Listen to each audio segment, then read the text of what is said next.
As a feminist, it is important for me to be aware of my history on this continent. During the ages when tribal societies existed in the Americas largely untouched by patriarchal oppression, rule by women was the norm rather than the exception. Femaleness was highly valued, respected, and feared, and all social institutions reflected this attitude. The Native American gynocratic tribes of the American continent provided the basis for all the dreams of liberation that mainstream feminists later sought to secure. If we look closer at the true beginnings of feminism, we would recognize that Indian social systems provide clear evidence that women played critical economic, political, and spiritual roles in tribal life. Native American women were considered extensions of the Spirit Mother and keys to the continuation of their people. Women were encouraged to be independent and decisive. Assimilation, as a colonial project, was intentionally structured to attack the bond between men and women in Native communities. The effects of forced acculturation on Native American tribes brought about rigid Christianized societies intolerant of religious freedom, traditional lifestyles, nonconformist gender and sex roles, and sexual freedom.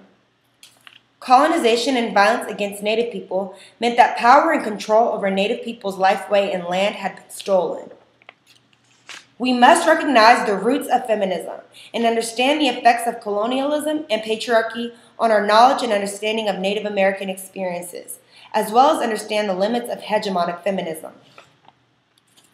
Highlighting the fact that our mainstream American feminism does not typically acknowledge the experience and knowledge of Native American women as it relates to feminism is an important issue because it contributes to the destruction of Native legacies. It is crucial to recognize how movements and societies, such as those of many Native American tribes, in fact served as the true history and beginning models for the mainstream feminist ideals and movements that we are so used to only hearing about today. Traditionally, indigenous women were central to family, community, political, social, and cultural expression, all of which operated on foundational principles of balance and consensus. It's time to recognize the origins of feminist beliefs and ideals. It's time to recognize that the origins are from people who had empowered women a long time ago. We must recognize our past, our history, and our foundations, both out of respect as well as to create better futures for every individual, regardless of race, class, gender, sex, sexuality, and/or ableism. Now, it's your turn. Challenge yourself to know more, learn more, and speak out. Spread the word about our Native American roots of feminism.